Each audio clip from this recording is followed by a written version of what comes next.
Hello, music teacher friends, and welcome to episode number 14 of the Beyond Measure podcast. I am your host, Christina Whitlock, happy as ever to be in your ears as your anytime piano teacher friend. We are currently in a series of episodes that are centered around reflection practices in the studio. This started back in episode number 12, where I presented a twist on the whole one-word philosophy for our students. And last week, episode 13, we talked about a simple way to create your teaching philosophy. Today, we are diving headfirst into the idea of writing student evaluations. Dun, dun, dun.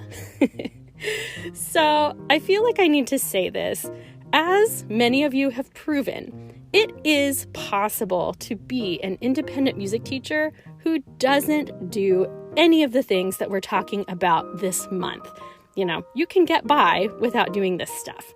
But I will also contend that you are probably never going to be your best teacher self without doing at least some of these things.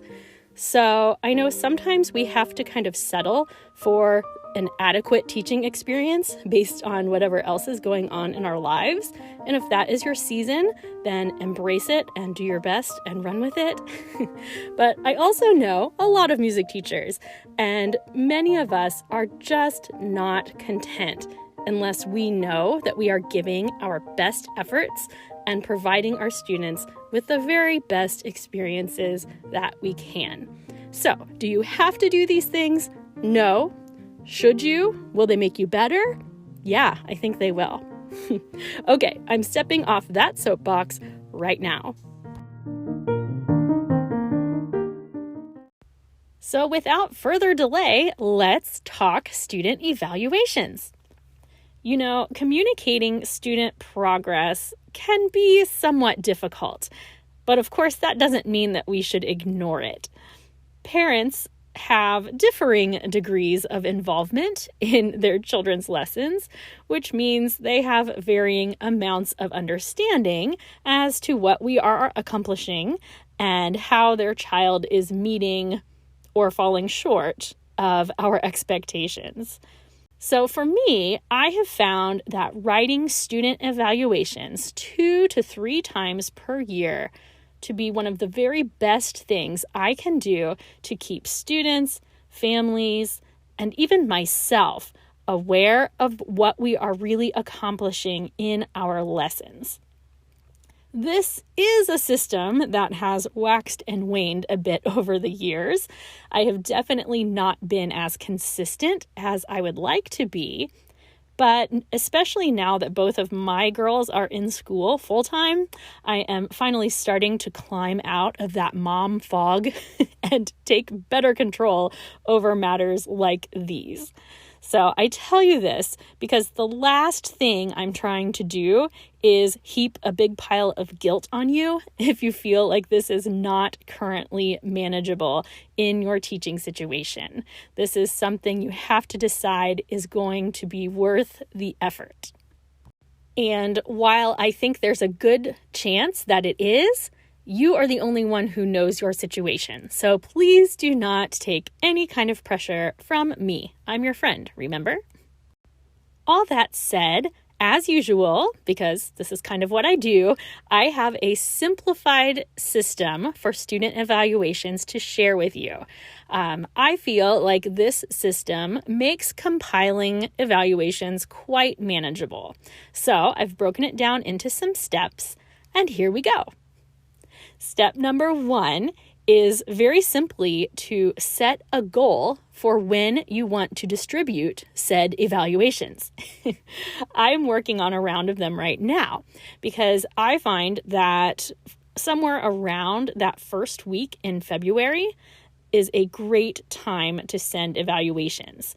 Our students are just about halfway through the school year, so parents are pretty naturally curious.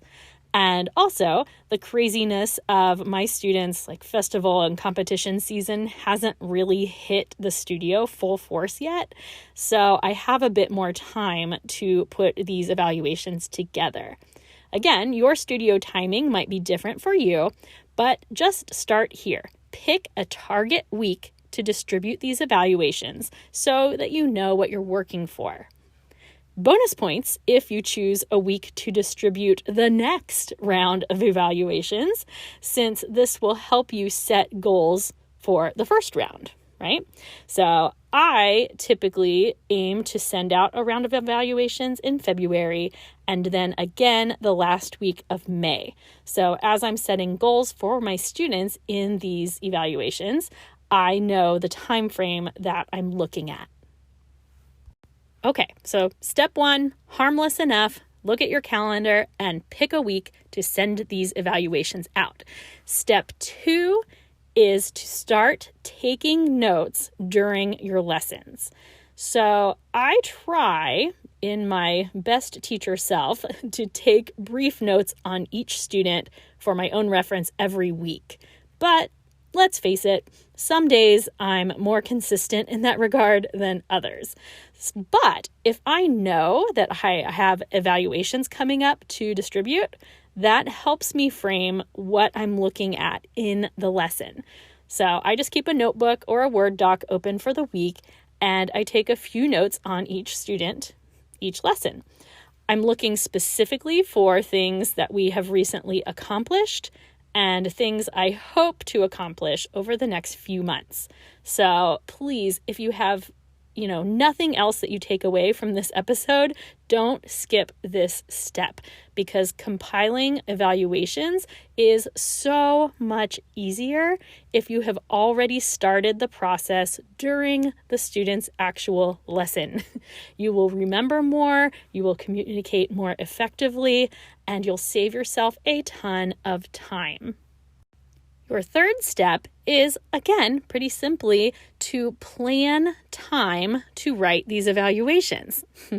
Sometimes I'm a little guilty of, knowing I have 3 loads of laundry to do, but I don't actually factor time in my life to do it. And then I get frustrated that it's not done. So, this is kind of a far-reaching goal, but make sure that you plan time to complete your evaluations. So, as I mentioned in episode 12, when I was talking about choosing those one-word goals for your students, I do not think it's reasonable to expect yourself to crank out large numbers of these evaluations in one sitting. For me, I find an hour or maybe an hour and 15 minutes is pretty much all my brain can handle before quality starts to suffer.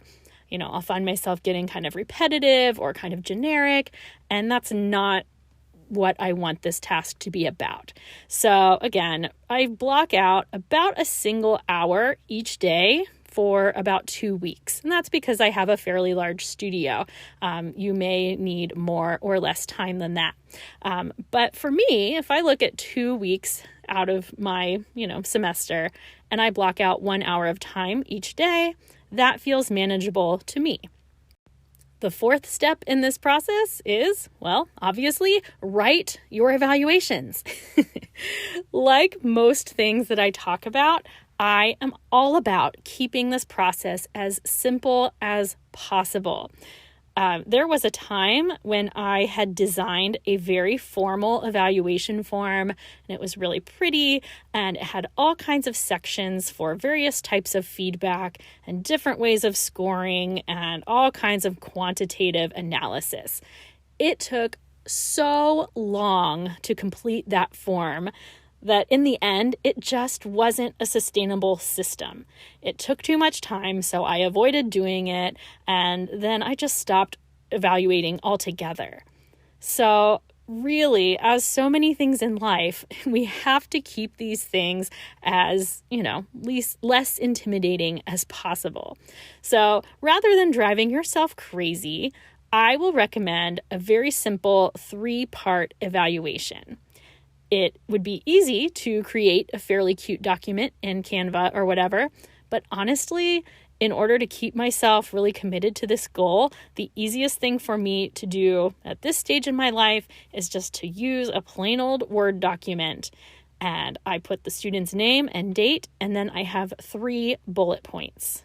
So here are your very effective, simple, non-threatening 3 bullet points. Are you ready? The first is strengths and accomplishments. The second is upcoming goals. And the third is additional feedback. That's it. Easy, yet incredibly effective. Let me offer you a quick rundown of each of those 3 points of assessment. So again, the first is strengths and accomplishments. So here, obviously, I highlight things the student is doing well. Maybe that is that they are consistently passing pieces on my desired time frame.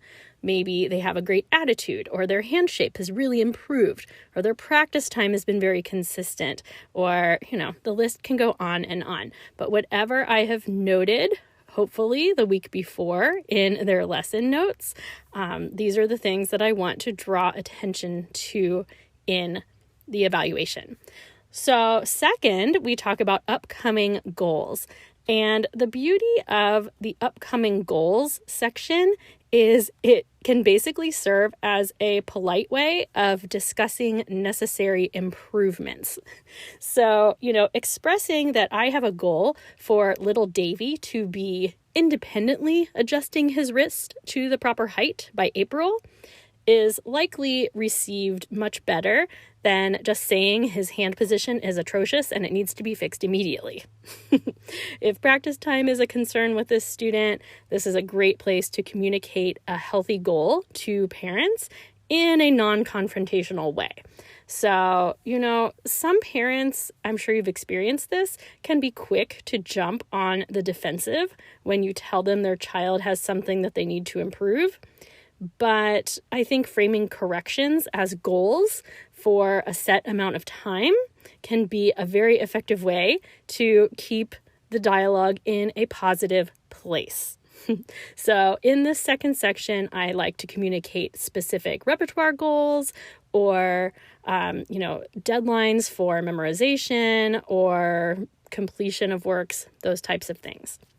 Lastly, under the third category, which is additional feedback, really, I just simply include anything that didn't fit in the first 2 categories. So this could be something as simple as noting that you recognize what a busy season this has been for their family and how much you appreciate them continuing to make lessons a priority. It could be, just a reiteration of the potential you see in their child, whatever you need to do to wrap up this evaluation in a positive way. So I'm kind of laughing to myself over here because that's it. It's a really simple, easily adaptable way to communicate your students' progress throughout the year. So I do have a few kind of catch-all thoughts, so let me offer those now. First of all, this process is important and beneficial for studio families, but I also don't want you to underestimate how important it is for you as the educator. I know that we kind of keep these running tallies of our student accomplishments in the back of our brains, but putting them in writing has proven to be incredibly beneficial for me. Because sometimes you'll end up seeing trends among certain student evaluations. Like if you find out you have several students struggling with the same concept, it can serve as kind of a red flag that perhaps you have some more planning you could do in a more proactive way to tackle those things. And also, as much as we try to give equal attention to all of our students, these types of evaluations can make you very well aware that inevitably there are some students who could probably use a little bit more from you. So it kind of just keeps you on the hook for all students in an equal way. Diane Heidi once wrote a blog article about student evaluations, and she referred to this as a way to, quote unquote, sharpen our saws. meaning that if you're trying to saw something with a dull blade, you just end up working 10 times harder with a less than stellar outcome. So sharpening our saws, in this case, writing evaluations for our students, does take some time up front, but in the end, it allows us to do our work much more effectively with less effort and better results. That's pretty much as much winning as we can get, right? Please note that you can distribute these in any format you'd like, whether that's handwritten or typed out, whatever. But I will say, if you keep record of those evaluations, they can be really helpful to refer back to when it's time to write the next one. So being able to say, hey, in February, I set a goal for Stephen to complete our 40-piece challenge, and I'm happy to say that as of May 12th, he has exceeded his goal and is sitting on 48 pieces learned this semester. You know, that's a great thing. It oozes professionalism, and it also gives a point for celebration. So I would strongly recommend keeping these on file in your own possession somewhere, some way, and actually revisiting them every few weeks just to see how you are doing and making sure that you are keeping up on those goals that you set for your student. This may not actually need to be said, but please, when writing these evaluations, keep things primarily positive. I can assure you that if you hand a parent a laundry list of grievances you have with their child's technique, their practice habits, their fingernails, their attitude, their posture, and their lack of attention to musical detail, well, I just don't see that being well received by any parent I know. And also, for the record, I teach a fair amount of adult students, and maybe you do also. So please don't think that you should leave them out of this process, because adult students, more so than children even, are often very eager, if not a little nervous, to receive any kind of formal evaluation they can get their hands on. You know, if you have taught adults, you know that they often need more reassurance than maybe any other type of student. And a lot of that is because they're coming into lessons with experiences that equate their learning process to their experience with school. So that makes evaluation, as long as it's supportive and genuine, a very welcoming, productive part of their lessons. I know that at least one or more of you are listening to this and thinking, oh my goodness, my families won't even read these. I'm going to put all of this time into it and they're not even going to look at them. So I know that's a valid concern that a lot of parents don't end up reading things that we send out. But in addition to the fact that, again, I think it makes you a better teacher, if you're really worried about whether or not these families are going to pay attention to these evaluations, you can always, start by giving them a choice. Ask them if they want to receive a hard copy or an email copy. Or you could consider even making like a quick Google form and making them sign the Google form after they read the evaluation. I don't know. I haven't done that. I'm just thinking out loud here. I think that there's just something in accepting this, that there will probably be a family or two in every studio who, despite your best efforts, just doesn't read their evaluations. I think it's probably inevitable. I kind of try to be real about that stuff. So I would just communicate multiple times about the evaluations in one way or another. And really, in the end, that's all you can do.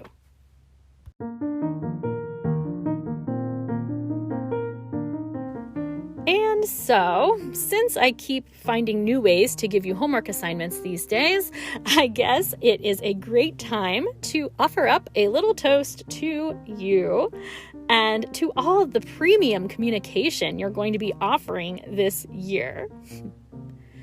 Music teacher friends of the world, I am raising my proverbial glass And I'm also giving you a pat on the back.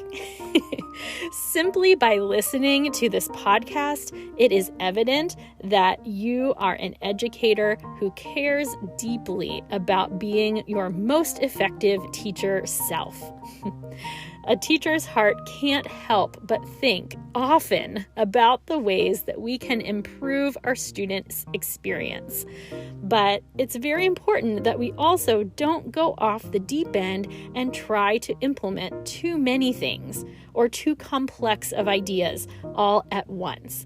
And that's why I loved this 3-point evaluation that I mentioned in this episode.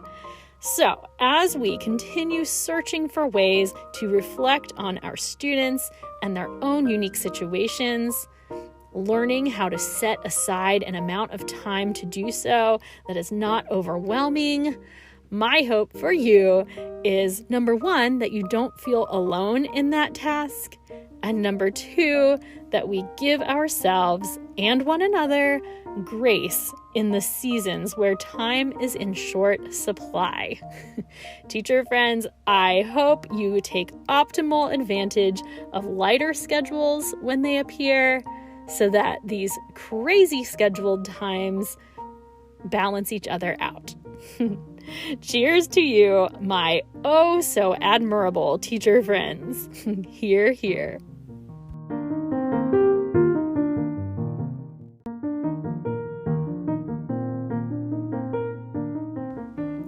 And just like that, episode 14 is in the books. My continued thanks goes to each listener of this podcast. Thank you for subscribing, for the supportive messages and reviews I receive, and really just for sharing episodes with your other teacher friends. It all gives me fuel to help keep this train a-rolling. Until next time, this is me wishing you the very best of what this week has to offer. Keep on shining, my teacher friends. We'll talk soon.